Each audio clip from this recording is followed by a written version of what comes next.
கர்த்தருடைய பரிசுத்த நாமத்திற்கு ஸ்தோத்திரம். இன்னைக்கு நம்ம சங்கீதம் 77வது அதிகாரம் 14வது வசனத்திலிருந்து தியானிக்க இருக்கிறோம். சங்கீதம் 77:14 ஜெபத்தோடு செய்திக்குள்ளே கடந்து செல்வோம். கர்த்தரை நம்பியே ஜீவிப்போம், கவலை கஷ்டங்கள் தீர்ந்திடம், கைவிடா காத்திடும் பரமனின் கரங்களை பற்றிக் கொள்வோம். கைவிடா காத்திடும் பரமனின் கரங்களை பற்றிக் கொள்வோம். ஜீவதேவன் பின் செல்லுவோம், ஜீவ ஒளிதனை கண்டடைவோம். ஜீவதேவன் பின் செல்லுவோம், ஜீவ ஒளிதனை கண்டடைவோம். மனதின் காரில் நீங்கிடவே சமாதானம் தங்கம், மனதின் காரில் நீங்கிடவே சமாதானம் தங்கம். கர்த்தரை நம்பியே ஜீவிப்போம், கவலை கஷ்டங்கள் தீர்ந்திடம், கைவிடா காத்திடும் பரமனின் கரங்களை நாம் பற்றிக் கொள்வோம். உண்மை வழி நடந்திடம், உத்தமனுக்கென்றும் கர்த்தர் துணை. கண்கள் அவன் மேல் வைத்திடுவார், கருத்தாய் காத்திடுவார். கண்கள் அவன் மேல் வைத்திடுவார், கருத்தாய் காத்திடுவார். கர்த்தரை நம்பிய ஜீவிப்போம், கவலை கஷ்டங்கள் தீர்ந்திடம், கைவிடா காத்திடும் பரமனின் கரங்களை நாம் பற்றிக் கொள்வோம். உள்ளமதின் பாரங்களை உக்கமாய் கர்த்தரிடம் சொல்லுவோம். உள்ளமதின் பாரங்களை உக்கமாய் கர்த்தரிடம் சொல்லுவோம். இக்கட்டு நேரத்தில் கூப்பிடுவோம், இயேசு வந்தாதரிப்பார். இக்கட்டு நேரத்தில் கூப்பிடுவோம், இயேசு வந்தாதரிப்பார். கர்த்தரை நம்பியே ஜீவிப்போம், கவலை கஷ்டங்கள் தீர்ந்திடம், கைவிடா காத்திடும் பரமனின் கரங்களை நாம் பற்றிக் கொள்வோம். அன்பு மிகு அண்ணல் இவர், அருமை இயேசுவை நெருங்குவோம். அன்பு மிகு அண்ணல் இவர், அருமை இயேசுவை நெருங்குவோம். தம்மாண்டே வந்தோரை தள்ளிடாரே, தாயாய் அணைத்திடுவார். தம்மாண்டே வந்தோரை தள்ளிடாரே, தாயாய் அணைத்திடுவார். கர்த்தரை நம்பிய ஜீவிப்போம், கவலை கஷ்டங்கள் தீர்ந்திடம், கைவிடா காத்திடும் பரமனின் கரங்களை பற்றிக் கொள்வோம். கைவிடா காத்திடும் பரமனின் கரங்களை நாம் பற்றிக் கொள்வோம். நீதிமானின் சிரசின் மேல் நித்திய ஆசீர் தங்குமே, நீதிமானின் சிரசின் மேல் நித்திய ஆசீர் தங்கிடுமே. கிருபை நன்மைகள் தொடருமே, கெட்டது கிடைக்குமே. கிருபை நன்மைகள் தொடருமே, கெட்டது கிடைக்குமே. இயேசுவின் நாமத்தினாலே ஜெபங்கள் பிதாவே, ஆமென். Balasundari praise Lord, Kavitha sister praise Lord. சங்கீதம் 77வது அதிகாரம் 14வது வசனத்தை பார்க்க இருக்கிறோம். சங்கீதம் 77:14 அதிசயங்களை செய்கிற தேவன் நீரே, ஜனங்களுக்குள்ளே உம்முடைய வல்லமையை விளங்க பண்ணுகிறீர். நம்முடைய தேவனை பார்க்க முடியாது. 100% அவர் ஆவியா இருக்கிற தேவன். ஆவியா இருக்கிற தேவனை எப்படி நம்ம பார்க்கலாம்? அப்படி வல்லமைகளை பார்க்கலாம். ஒருத்தர் ஆசீர்வதிக்கிறார், ஆசீர்வாதத்தை பார்க்கலாம். ஒருத்தரை பாதுகாக்கிறார், அந்த பாதுகாக்கிறத பார்க்கலாம். இதுல இந்த அதிசயங்களை செய்கிற தேவனுக்கு நம்ம விளக்கத்தை நம்ம எங்க பார்க்கலாம் அப்படின்னு கேட்டீங்கன்னா, மீகா 7வது அதிகாரம் 15வது வசனம். மீகா 7:15 பக்கம் 1080 வாசிப்போமா?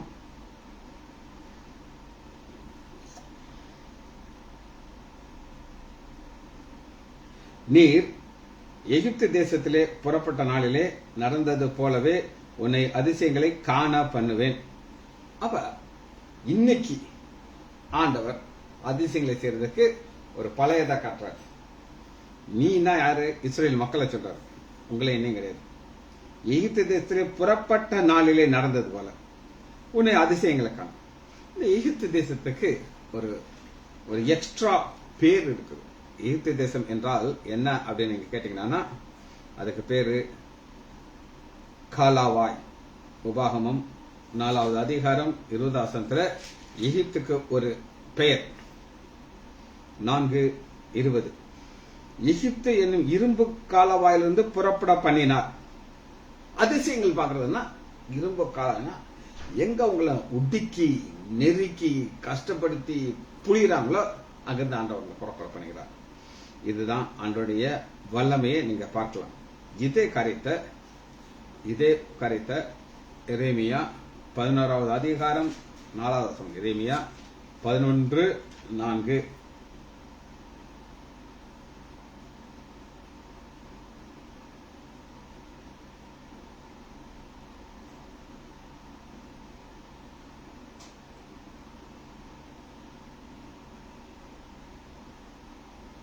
நான் உங்கள் பிதாக்களை இரும்பு காலவாயாகிய எகிப்து தேசத்தில் புறப்பண்ணின நாளிலே அவர்கள் கற்பித்த இந்த உடன்படிக்கை வார்த்தையை கேளாதபடிக்கு மனுஷன் சபிக்கப்பட்டான். அப்ப ஆண்டவர் என்ன எதிர்பார்க்கிறார்னா உபாகமத்துல சொன்னத சேம் இரும்பு கால்வாய். ஆனா ஏன் அங்க கொண்டு வந்தார் அப்படின்னா தன்னுடைய பிரமாணத்தை அவர்கள் கற்றுக்கொள்ள வேண்டும், அதற்காண்டி கொண்டு வந்தார். ஆனா அவங்க அதை கற்றுக்கொள்ளவில்லை. ஆனால் ஆண்டவர் என்ன சொல்கிறார்னா உங்களை எங்க இருந்து புறப்பட அதிசயங்கள், இந்த வசந்த வாசகம், அதிசயங்களை செய்கிற தேவனே நீரே ஜனங்களுக்குள்ளே உங்களுடைய வல்லமை விளங்க பண்ணிடு. எப்படி வல்லமை விளங்க பண்ணிடுறாரு சொல்லுங்க பார்ப்போம். 10 வாதிகள் அனுப்புகிறார். ஒவ்வொரு ஆதியும் முன்னாடி சொல்லுகிறார். சொல்லி இது இது இது நடக்கும் சொல்றாரு. ஆனா அவங்க கேட்டா அவங்களுக்கு ஆசீர்வாதம், கேட்காட்டா சாபம். ஒரு வசனத்தை மட்டும் நான் உங்களுக்கு வாசிக்கிறேன். யாத்திராகம் எடுத்துக்கொள்ளுங்கள். அட்வான்ஸ் ஆண்டவர் சொல்லிடுறாங்க, சொல்லிட்டு தான் செய்வார். யாத்திராகமம் 4வது அதிகாரம் 22வது வசனத்துல அப்பொழுது நீ பார்வோனோடு சொல்ல வேண்டாம், இஸ்ரவேல் என்னுடைய சிரேஷ்டகுமாரன், எனக்கு ஆராதனை செய்வது என் குமாரனை அனுப்பிடு என்று கட்டளையிடுகிறேன். அனுப்பாவிட்டால் நான் உன்னுடைய குமாரனை உன் சிரேஷ்டபுத்திரனை சங்கரிப்பேன். அதாவது கடைசி வாதைய முதலே சொல்லிட்டார். அதாவது ஸ்ட்ராங், ரொம்ப ரொம்ப கஷ்டமான காரியம், உன் பிள்ளைகளை கொன்றுவேங்கிறாரு. அதை கடைசி சொல்றாரு. ஆனா 9 வாதியை அனுப்பிட்டு 9 வாதியம் அற்புதம் கேட்கல, அது வழி கிடையாது. அடுத்த வசனத்தை வாசிக்கும், 15வது வசனத்தை வாசிக்கும். யாக்கோபு யோசேப்பு என்பவர்களை புத்திரர்களை உம்முடைய ஜனங்களை உமது புயத்தினாலே மீட்டுக் கொண்டீர். சரி, யாக்கோபு யோசேப்பு ரெண்டும் என்னன்னா இதை நீங்க புரிந்து கொள்றதுக்கு ஒரு அடிஷனல் ஒரு வார்த்தை சொன்னா இந்த இது புரியும். அதே சங்கீதம் 72வது அதிகாரம் 77:2 என் ஆபத்து நாளிலே ஆண்டவரை தேடினேன். அப்ப ஆபத்து நாள்னு சொல்லி இந்த 2 பேருக்கு வருது. யாருக்கு வருதுன்னு கேட்டீங்கன்னா யாக்கோபுக்கு ஒரு ஆபத்து நாள் வருது, யோசேப்புக்கு ஒரு ஆபத்து நாள் வருது. அப்ப மீட்டுக் கொள்கிறார். இது எப்படி அப்படின்னு கேட்டீங்கன்னா யோசேப்புக்கு ஆபத்து கால் எப்படி வந்துச்சுன்னா ஆதியாகமம் 37வது அதிகாரம் யோசேப்புடைய ஆபத்து நாள். அங்கிருந்து அவர் என்ன மீட்டுக் கொள்கிறார். 37:24 யோசேப்பு பல வர்ண அங்கி போடுவார். அவரு இப்ப பாத்தீங்களா கலர் ட்ரெஸ் இந்த மாதிரி போட்டுட்டு அவர் ஸ்டைலா நடந்து வர்றாரு. சகோதரருக்கு அவரே பொறாம மேல பிடிச்சி குளியல் ஊத்தி போட்டாங்க. அவனை எடுத்து அந்த குழியிலே போட்டார்கள். அது தண்ணீர் இல்லாத வெறும் குழியா இருந்தது. இந்த தண்ணீர் இல்லாத வெறும் குழியில அவர்களை போடுறாங்க. போட்டு அவர் என்ன செய்யறாங்க அப்படின்னு கேட்டீங்கன்னா அந்த வெறும் குழியில இருந்து அவர் வெளியில கொண்டதுக்கு என்ன செய்யறாரு அப்படின்னு கேட்டீங்கன்னா சகரியா 9வது அதிகாரம் 11வது வசனம். சகரியா 9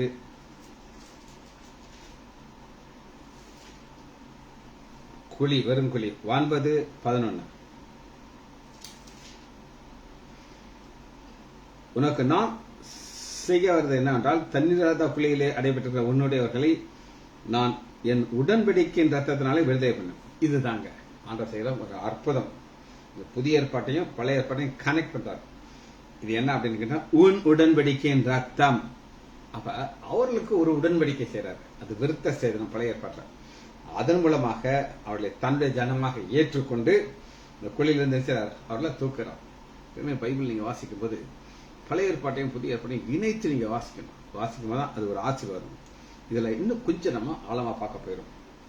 நம்முடைய ஆண்டவராகி இயேசு கிறிஸ்துவை நம்ம பார்க்க போயிடும். எங்க பார்க்க போயிடும்? யாசா சகரியா 9வது அதிகாரம் 9வது வசனம்.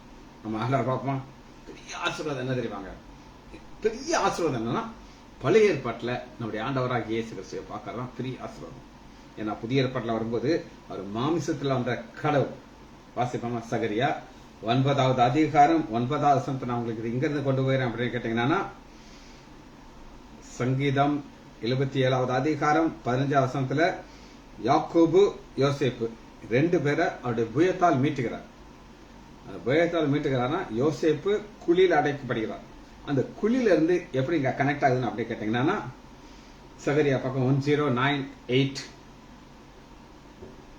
நான் தண்ணீர் இல்லாத குழியில் அடிபட்டிருக்க உன்னிடலை நான் உன் உடன்படிக்கையின் ரத்தத்தால் விடுவேன். ஆண்டவராக இயேசு கிறிஸ்து எங்க பார்க்கலாமா? சகரியா 9:9, சீயோன் குமாரத்தியே மிகவும் களிப்பு. நாம் யாரு? சீயோனுக்கு போகிற மணவாட்டி. அதனால சீயோன் குமாரத்தியே. எருசலேம் குமாரத்தியே கம்பீர். எருசலேம் குமாரத்தி 2 கூட்டத்தா இருக்காங்க. ஒன்னு சீயோனுக்கு போகிற ஒரு கூட்டம், அவங்க இருதயம் ஃபுல்லா சீயோன்ல தான் இருக்கும். எருசலேம் குமாரத்திங்கிறது இன்னும் கொஞ்சம் மெச்சூரிட்டி இல்லாதது. அதாவது இன்னும் கொஞ்சம் உலக பிரகாரமா இருப்பாங்க. எல்லாமே அவங்களுக்கு வேணும், எதையுமே அவங்களால விட முடியாது. குமாரத்தியே கம்பீரி, இதோ உன் ராஜா உன்னிடத்தில் வருகிறார். அவர் நீதி உள்ளவரும் ரட்சிக்கிறவரும் தாழ்மை உள்ளவரும் கழுதையின் மேல் கழுதை குட்டியும் அறிவு. இதை நம்ம ஆண்டவராக இயேசு கிறிஸ்து ஒரு பவனி போகிறார், வெற்றி பவனி போகிறார். இந்த வெற்றி பவனி போது இந்த வசனம் நிறைவேறுகிறது. சரி, இந்த வசனத்தை நம்ம பார்த்தாச்சு. 2 நபர் உங்களுக்கு காட்டுறேன்னு சொன்னேன். ஒன்று யோசேப்பு, யாக்கோபு. 2வது நபராக யாக்கோபை நம்ம பார்க்க போகிறோம். ஆதியாகமம் 33வது அதிகாரம். ஆதியாகமம் 33வது அதிகாரம்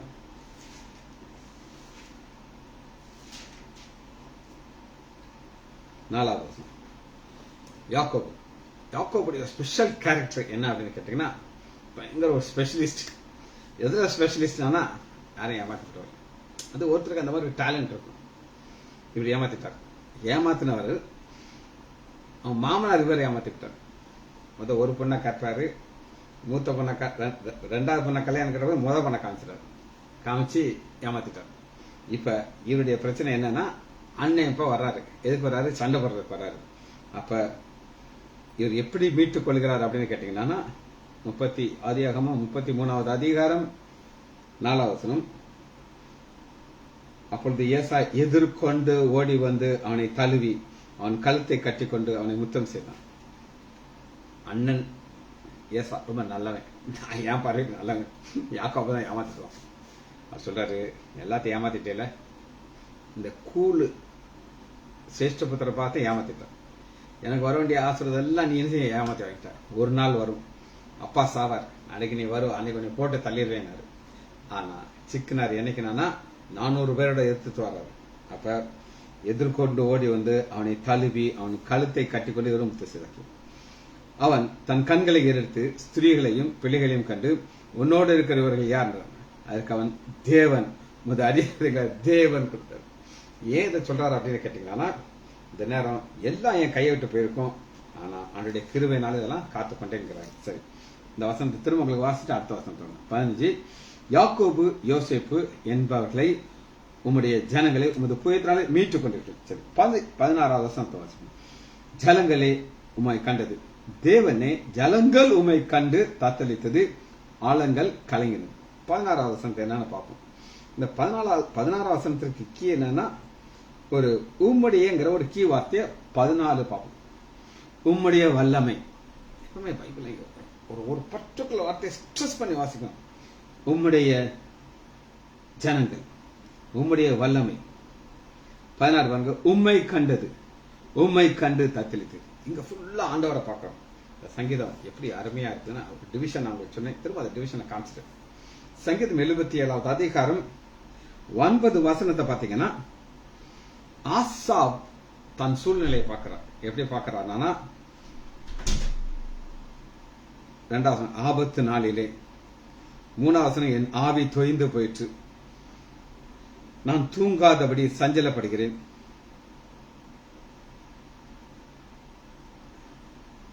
7வது வசனம், ஆண்டவர் நித்திய காலம் தள்ளி விடுவாரோ, ஒருபோதும் தயவு செய்ய மாட்டாரோ, எல்லாம் அற்று போச்சு. இப்படி சோர்ந்து போய் போய் போய் போய் 10வது வசனம் வரும்போது பாருங்க, ஒரு டர்ன் இருக்குது. எப்படி இருக்குன்னா, இப்பொழுது நான் இது என்னுடைய பலவீனம்.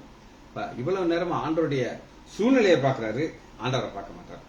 ஆனா 10, 11, 12 ஆண்டவர் தன்னை பார்க்கிறார். இது என்னுடைய பலவீனம், உம்முடைய கிரியைகளை நான் யோசிப்பேன் அப்படின்னு சொல்லிட்டு 13 20 வரை ஆண்டவரை பார்க்கிறார். இந்த 13வது வசனத்தையும் ஒரு கேள்வி கேட்கிறாரு. ஆனா அந்த கேள்வி வித்தியாசமான கேள்வி. தேவனே, உமது வழி பரிசுத்தம், உம்முடைய தேவனை போல பெரிய தேவன் யார்? இப்படி ஆண்டவருடைய வல்லமையை பார்க்க ஆரம்பிச்சார். பார்க்க ஆரம்பிக்கும் பொழுதுதான் 14 19 வரை ஒரு கீ வார்த்தை இருக்குது. என்னன்னு சொல்றேன், நீங்க முடிஞ்ச நோட் பண்ணிக்கோங்க. 13வது வசனத்துல உமது வழி, 14வது வசனம் உம்முடைய வல்லமை, 15வது வசனம் மீட்டுக் கொள்ளும் வல்லமை, பவர். ஆண்டவருக்கு பவரை பார்க்கிறார். இந்த பவருக்கு ஒரு சின்ன கதை சொல்லிட்டு அடுத்து நான் செய்திக்குள்ள கதை சொல்றேன். எனக்கு ரொம்ப பிடிக்கும். ஒரு பலசர கடை ஒருத்தர் சின்ன, நம்ம ஊர்ல எல்லாம் அண்ணாச்சி அப்படின்னு சொல்லுவாங்க. பலசர கடைக்கார அண்ணாச்சின்னு சொல்லுவார். அவர் என்ன செய்வாரா, சின்ன சின்ன பசங்களை வேலைக்கு வச்சிருப்பார். ஏன்னா அந்த கூட்டுறதுக்கு வைக்கிறதுக்கு சாமான் பொட்டணம் போடுறதுக்கு எல்லாத்துக்கும் பையங்களை வச்சிருப்பாரு. பசங்களாம் சேட்டை பண்ணுவாங்களா இல்லையா? இவருக்கு ஒரு ஞான கால் வியாதி இருந்துச்சு. அதனால கால் தோப்பிட்டே இருக்கும். அவருக்கு பசங்களை பயங்காட்டுவாரு. டேய், சாதாரண காலை வச்சு மிதிச்சாலே வலிக்கும், என் கால் யானை கால், யானை உங்களை மிதிச்சா என்ன உண்டா, செத்து போயிருவீங்க, மரியாதை இருங்க. எல்லாம் பசங்கள்லாம் பயந்து போயிருப்பாங்க. ஒரு நாள் தெரியாம ஒருத்தன் அந்த மேல விழுந்துட்டான், அந்த கால் மேல. அதனால மெதுக்கு நான் பஞ்சு மாதிரி இருக்கு. அவன் தட்டி பாக்குறான், ஆடு. டேய், அண்ணாச்சி கால் வர ரப்பர் கால் மாதிரி இருக்கிறா, எல்லாம் வலிக்காது, எல்லாம் விளையாட ஆரம்பிச்சிட்டாங்க. அப்ப அது ஒரு அவர் பயங்காட்டு வச்சிருந்த வல்லமை அவருக்கு போயிடுச்சு. அதுபோல இல்லாம நம்முடைய ஆண்டோடைய வல்லமையை பார்க்கணும். 15 வருஷம் மீட்டுக் கொள்ளும் வல்லமை, 16 வருஷம் ஜலத்தின் மேல் உள்ள வல்லமை. இப்ப இந்த 16 வருஷம் வந்து ஜனத்தின் மேல் உள்ள வல்லமையை பார்க்கணும். இந்த ஜலத்தின் மேல் உள்ள வல்லமையை பார்க்கிறதுக்கு நம்ம மார்க்கு 4வது அதிகாரம்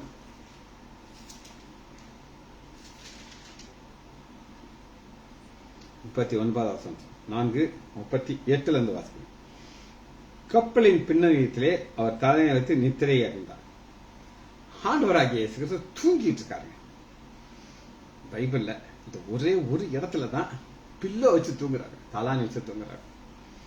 சரி, ஏன் தலையானை வச்சு தூங்குறாருங்கிறது ஒரு சின்ன ஸ்டடி நான் உங்களுக்கு காமிச்சேன். சரி, மார்க்கு 4வது அதிகாரத்துல ஒரு பெரிய ஆழமான ஒரு விளக்கங்கள் உள்ள உட்கார்ந்துட்டு இருக்கு. சரி, இப்ப 4வது அதிகாரம் 1 வசனத்துல அவர் மறுபடியும் கடல் ஓரத்திலே போதகம் பண்ண. மறுபடியும் அப்படின்னா என்ன அர்த்தம் கேட்டீங்கன்னா, ஏற்கனவே ஒரு டீச்சிங் சொல்லி முடிச்சிட்டாரு, மறுபடியும் ஸ்டார்ட் பண்ண. அப்ப ஒரு டீச்சிங் எல்லாம் சொல்லி முடிச்ச உடனே அப்படியே ஆவி எல்லாம் ஃபுல்லா போய் அப்படியே டயர்டா இருக்காரு. அதுக்குள்ள அடுத்த செஷன் ஆரம்பிச்சிருச்சு. திரளான ஜனங்கள் அவர் கூடி வந்தார்கள். அவர் 2வது வசனம், அவர் அநேக விஷயங்களை ஓமைகளாக அவர்களுக்கு போதித்தார்.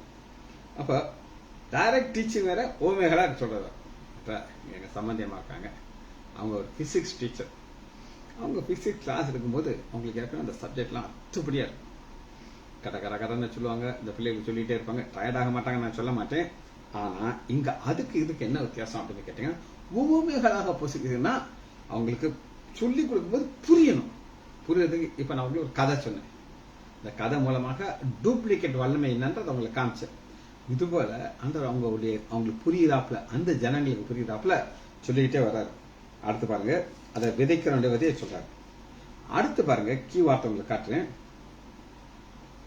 10வது வசனம், அவர் தனித்து இருக்கும் பொழுது, தனியா உட்கார்ந்துட்டு போது ஒரு டீ ஒண்ணு குடிச்சிட்டு இருப்பாரு. நான் நினைக்கிறேன் அந்த காலத்துல டீ கிடையாது, ஏதாவது அவருக்கு கொடுத்துருப்பாங்க குடிக்கிறதுக்கு. அதை குடிங்க, டயர்டா உட்காந்துருக்கீங்க. அப்ப ரெஸ்ட் எடுத்துட்டு அடுத்த செக்ஷன் அவருக்கு போகணும். ஆனா தனித்திருக்கும் பொழுது 12 சீஷர்கள் சூழ்ந்தாருக்கு. 12 சீஷர்களோட கூட பாருங்க, கூட இருக்கா. ஒவ்வொரு சீஷர்கள் என்ன பண்ணிருப்பாங்கன்னா, அவங்களுக்கு எல்லாருக்கும் ஆசையா இருக்கும், ஐயா உங்க போதகருக்கு கூட நான் தனியா பேசிக்கலாமா அப்படின்னு சொல்லி, வா அப்படின்னு 12 பேரு ஒரு 2 பேரு கூட்டம் இருந்தாலும் பாருங்க, ஒரு பெரிய கூட்டம் வந்துருச்சு. கூட அவரோட சூழ்ந்திருந்தவர்கள் லோமேலை குறித்து அவர்கள் கேட்டார்கள். 11 பாருங்க, தேவனுடைய ராஜ்யத்தின் ரகசியத்தை அறியும்படிக்கு உங்களுக்கு சொல்றேன். அடுத்து பாருங்க, இந்த 13வது வசனத்திலிருந்து ஒரு சில ஹெட்டிங் மூலமாக ஆவியானவர் விளக்குறார். எப்படி விளக்குறாருன்னா, 13வது அதிகாரம் பின்பு அவர், அது முதல் தடையாக பார்க்கிறோம். 2வது பாருங்க, 21வது வசனத்துல பின்னும் அவர், 24வது வசனம் பின்னும் அவர், 26வது வசனம் பின்னும் அவர், 30வது வசனம் 5ஆம் முறையாக பின்னும் அவர். இப்படி பின்னும் அவர்னு சொல்லி ஒவ்வொரு காரியத்தை அவர் சொல்றாரு. சொல்லி முடிச்சுக்கிட்டு அவர் சொல்றாரு, அக்கறைக்கு நாம் போவோங்கிறார். எந்த பக்கம்? அந்த சைட்ல போவோம்னு சொன்னவர். இந்த சீசர்கள் என்ன செய்யறாங்கன்னா, நித்திரையா இருந்திருக்காங்க. 38வது வசனம், அவரை எழுப்பி, போதகரே நாங்கள் மடிந்து போறது நமக்கு கவலையாக. இப்ப ஜனங்கள் அவரை கண்டு பயந்ததுன்னா என்ன அர்த்தம்னா, இவ்வளவு காரியம் நடந்துட்டு இருக்கு, ஆண்டவர் அக்கறைக்கு போவன்ட்டார். அப்ப பொறுப்பு யார் மேல? ஆண்டவராக இயேசு கிறிஸ்து மேல அந்த பொறுப்பு இருக்கு. ஆனா இந்த சீஷர்கள் என்ன சொல்லுவாங்க, மடிந்து போறது நமக்கு கவலை இல்லைங்கிறது. ஆண்டவர் என்ன எதிர்பார்க்கிறார் அப்படின்னு கேட்டீங்கன்னா, என்ன மாதிரி ஒரு விசுவாசம் உங்களுக்கு இருக்கணும் அப்படின்னு கேட்டீங்கன்னா, ஒரு குழந்தையை போல ஒரு விசுவாசம். இந்த குழந்தை அப்பாட்ட ஓடி இருந்தா, அப்பா நான் கையை பிடிச்சுப்பேன், காலை கட்டி பிடிச்சுப்பேன், அப்பா அப்பா அப்பான்ட்டு உட்காந்துருப்போம்.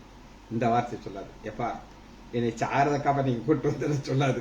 அதனாலதான் ஒரு குழந்தையை போல ஒரு விசுவாசம் இருக்கணும்னு சொல்லிட்டு அவர்களை நோக்கி, ஏன் இப்படி பயப்பட்டீர்கள்? ஏன் உங்களுக்கு விசுவாசம் இல்லாமல் போயிற்று? பயத்திற்கும் விசுவாசத்திற்கும் ஆப்போசிட்டனா காரணம். அவர்கள் மிகவும் பயந்து, இவர் யாரோ காற்றும் கடல் மீருக்கு கீழ்ப்படுகிறது என்று ஒருவரோடு சொல்லுகிறார். இதைத்தான் நம்ம பார்க்கிறோம். ஜலங்கள் உண்மை கண்டது.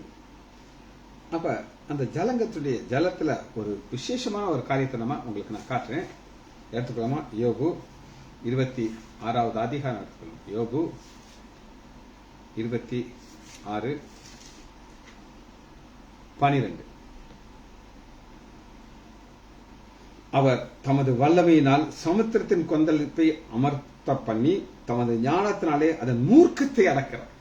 அதாங்க ஆண்டோடைய வல்லமை, அவருடைய பவர். என்னன்னா, என்ன சத்தம் போடு, உன் சத்தத்தை நான் என்ன செய்வேன், நான் நிறுத்திடுவேன்னு சொல்லி ஆண்டவர் சொல்லுகிறார். சரி, 17வது வசனத்துக்குள்ள போவோம். சங்கீதம் 77:17. மேகங்கள் ஜலத்தை பொழிந்தது, ஆகாய மண்டலங்கள் முழக்கமிட்டது, உம்முடைய அம்பு திருப்பிடு. உம்முடைய அம்பு, அந்த வல்லமையில இப்ப பார்க்காது அம்பு. இந்த மலையை குறித்து ஒரு ஸ்டடி பார்ப்போம். யோகுல ரொம்ப நேசிக்கிற ஒரு சப்ஜெக்ட் என்னன்னா மலை.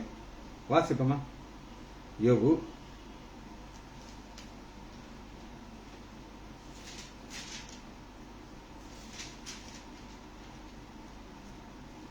26வது அதிகாரம் 8வது வசனத்தை பார்ப்போம். அன்றைய வல்லமையில மலையை கொண்டு வருகிற வல்லமை நாம பார்க்கிறோம். 26 யோபு 8. அவர் தண்ணீர்களை தம்முடைய கார்மேகங்களிலே கட்டி வைக்கிறார், அதன் பாரத்தினாலே மேகம் கிழிந்து விடுது. என்ன ஒரு அருமையான அவசரம் பாருங்க. மழை பெய்யுது. இப்ப கொஞ்ச நாளைக்கு முன்னாடி சென்னையில மழை பெஞ்சிச்சு. எனக்கெல்லாம் ஒரே கவலையா இருந்துச்சு. தூத்துக்குடியில பெஞ்ச மழையில ஏமாக சாப்பாட்டுக்கு அவ்வளவு கஷ்டப்பட்டோம். எலக்ட்ரிசிட்டி கிடையாது, இன்டர்நெட் கிடையாது, சாப்பாடு கிடையாது, தண்ணி கிடையாது, சர்வன்ஸ் கிடையாது. அவ்வளவு ஞானமா ஜென்ரேட்டர் வச்சு கொஞ்ச நேரம் ஜென்ரேட்டர் ஓடும், அதுக்குள்ள அந்த இன்வெர்டர் சார்ஜ் ஆயிரும். அப்படி பிள்ளைகளோட 4 நாள் கஷ்டப்பட்டான். என் மனைவிக்கு சாப்பாடு கொடுத்துட்டா. அந்த சாப்பாடை சாப்பிட்டு என் மக சொல்றான், எப்பா இப்ப அப்பா எங்களுக்கு வந்துச்சு அப்படிங்கிறா. அந்த அளவுக்கு தண்ணி எங்க இருந்துச்சு? மேகத்துல இருந்துச்சு. பெய்யுது, ஆனா அது கிளியலைங்கிறார். 10வது அவர் தண்ணீர் மேல் சக்கர வட்டம் தீர்த்தார். வெளிச்சம்.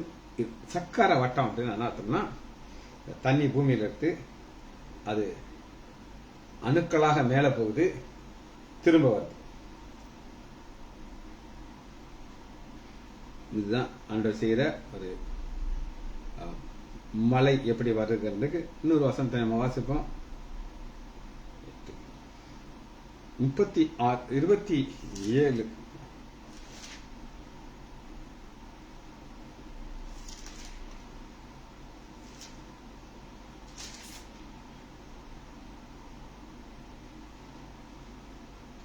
36:30 வாசிக்கும்.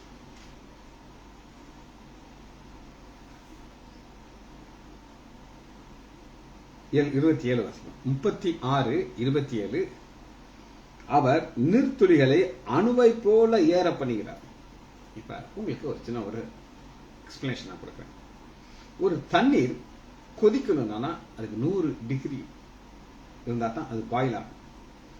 உங்க ஊர்ல மழை பெய்யுது, அடிச்சு ஊத்துது, சுத்தி சகதியா இருக்குது, எல்லாம் மண்ணில் சகதியா இருக்குது, உங்களால போக முடியாது. ஆனா அடுத்த நாள் பாருங்க எல்லாமே என்ன செய்யுது, காண்டியா போகுது. எங்கேயாவது 100 டிகிரி வெயில் அடிக்குமா? அடிக்காது. ஆனா ஆண்டவர் என்ன செய்யறாருன்னா ஒரு சைக்கிள் அனுப்புறாரு. காற்று மூலமாக இந்த தண்ணி எல்லாம் நீராவியாக என்ன செய்யுது, மேல போயிடுது. புரியறதுக்கு ஒரு சின்ன ஒரு உதாரணம் சொல்றேன். ஒரு துண்டு இருக்கு, நல்லா குளிச்சு ஈரமா இருக்கு, சோத வசனம் இருக்கு, நீங்க காய போடுறீங்க, வீட்டுக்குள்ளேயே காய போடுறீங்க, கொஞ்சம் காஞ்சிது, வெயில் மேல படணும் கூட அவசியம் கிடையாது. ஆனா அதை ஒரு டப்பால போட்டு ஒரு பக்கெட்ல போட்டு நல்லா மூடி வைக்க 2 நாள் கழிச்சு இருந்து பாருங்க, வாட நாத்தம் பிடிக்கிறோம். ஏர் சர்க்குலேஷன் கிடையாது, எதுக்குள்ள தண்ணி கிடையாது, தண்ணி டப்பாக்குள்ள கிடையாது, நல்லா அந்த தண்ணி அப்படியே தான் இருக்கும். ஆனா இங்க ஆண்டவர் என்ன செய்யாரு, அவர் யோபு 36:27 அவர் நீர்த்துளிகளை அணுவை போல ஏற பண்ணுகிறார், அவர்கள் மேகத்திலிருந்து மழையாக சொல்கிறது, அதை மேகங்கள் பெய்து மனுஷர்கள் மிகுதியாக பொழிகிறது.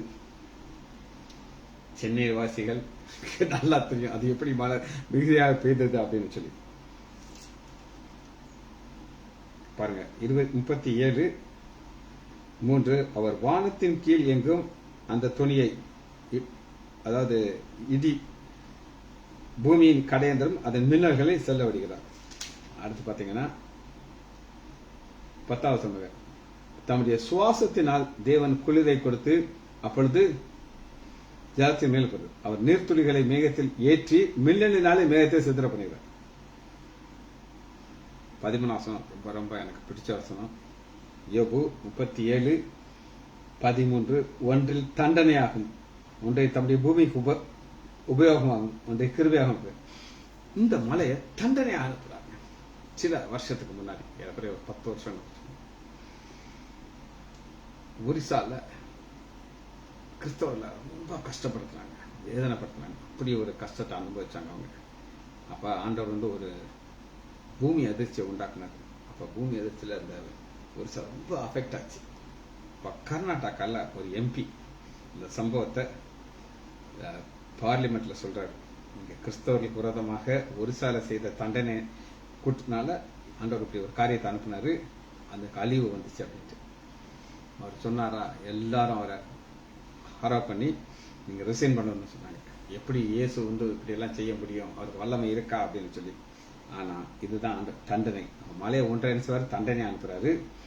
ஒன்றை பூமிக்கு உபயோகம், எல்லா இடத்துலயும் புல்லு முளைக்கணும்னா மழை பெஞ்சாதான் புல்லே முளைக்கணும், பூமிக்கு உபயோகம். 3வது ஒன்றை கிருபையாக பண்றாரு. இந்த கிருபைங்கிற இடத்துக்கு அவங்களுக்கு ஒரு விவசாயி விவசாயம் பண்றாரு. விவசாயம் பண்ணும்போது அதுல அவருக்கு நிறைய ஆசீர்வாதம் கிடைக்குது. ஆனா அது தண்டனையாக மாற்ற முடியும். நல்ல விவசாயம் இருக்கும், இன்னொரு 4 நாள் அறுத்தரலாம், அந்த நேரத்தில் ஒரு மழை அடிச்சு வந்தானா அவங்க கீழே போய் இறங்கி அதை அறுக்க முடியாது, அதை தண்டனையாகவும் அவரால் மாற்ற முடியும். அதனாலதான் 14வது வசனம் மழையை நம்ம பார்க்கிறோம். 14வது வசனத்தை நான் வாசிக்கிறேன். மேகங்கள் ஜலங்களிலே பொழிந்தது, ஆகாய மண்டலங்கள் அம்புகள், உம்முடைய அம்பு தெளிவிட்டது. 18வது வசனத்தில் வருவோம். உம்முடைய குமுறலின் சத்தத்தினால் சுழல் காற்றும் முழங்கின, மின்னல்கள் பூச்சக்கரத்தை பிரகாசித்தது. பூமி உம்முடைய குமுறலின் சத்தம், நாம சொல்ல எல்லாம் உம்முடைய. 13வது வசனத்துல உம்மது வழி, உம்முடைய வல்லமை. இங்க நம்ம பார்க்கறது உம்முடைய குமரலுடைய சத்தம். இந்த குமரலுடைய சத்தம் எங்கன்னா கடல் வழியாக வருகிறது. 18வது வசனம் திரும்ப வாசிக்கிறேன். சுழல் காற்றில் முழங்கின, சுழல் காற்று. உங்களுக்கு சுழல் காற்று அப்படின்னு நான் உங்களுக்கு ஒரு செய்தி நான் கொடுத்திருந்தேன். இந்த சுழல் காற்றுங்கிற செய்தியை முடிஞ்சால் அதை திரும்ப நீங்க வாசி பாருங்க. அதை நான் ஒரே ஒரு வசனத்தை மட்டும் உங்களுக்கு காமிக்கிறேன், நீங்க லிங்க் எடுத்துக்கணும். நாகும் 1வது அதிகாரம் 3வது வசனம். கர்த்தர் நீடிய சாந்தமும் மிகுந்த வல்லமையுள்ளவர், அவர்களை ஆக்குனுக்குள்ளாமல் தீர்ப்பிட. கர்த்தருடைய வழி சுழல் காற்றிலும் பெருங்காற்றிலும் இருக்கு. பக்கம் 1081 நாகும் முதலாவது அதிகாரம் 3வது வசனம். சுழல் காற்று அப்படின்னு என்ன அர்த்தம்னா, எகிப்துங்கிற தேசத்து மேல ஒரு சுழல் காற்று அனுப்பிச்சார். அப்ப எகிப்துல என்ன நடந்துச்சுன்னா பஞ்சம் வந்துச்சு. ஆனா அந்த பஞ்சத்துல அவளை போஷிக்கிறதுக்கு அந்த ஒரு மனிதனை தெரிந்தார், யோசிப்பு. சரி, அதை நீங்க அதை லிங்க் பார்த்துக்கோங்க, அதை படிச்சுக்கலாம். உங்களுக்கு 20வது வசனத்தை நம்ம பார்ப்போம்.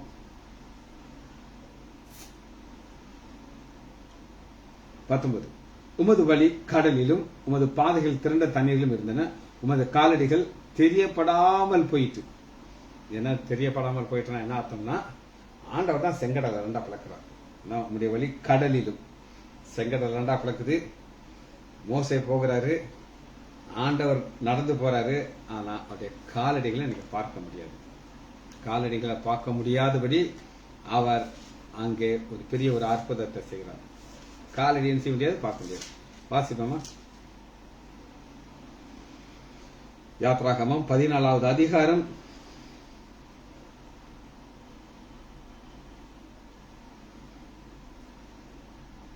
25வது வசனம்.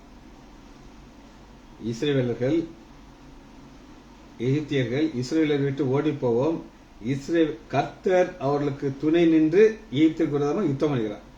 அவர் யுத்தம் பண்றாரு, அங்கிருந்து அவர் காலடியை பார்க்க முடியாது. ஆனா எதிரிகள் சொல்றாங்க, யுத்தம் நாங்க பண்ணலையா, இது எங்களால முடியாது, நம்ம ஓடியே போயிடும். ஆனா அது ஓடி போகாதபடி எல்லாரும் என்ன செஞ்சாரு, ஓடிட்டார். இது தேவன் அவர் யுத்தத்தை செய்கிறார். ஆனா இவங்களால ஓட முடியாத அளவு பார்க்கிறோம். சரி, 20வது வசனத்தை வாசி நம்ம இந்த செய்தியை முடிக்க இருக்கிறோம். வாசிப்போமா? சங்கீதம் 77:20.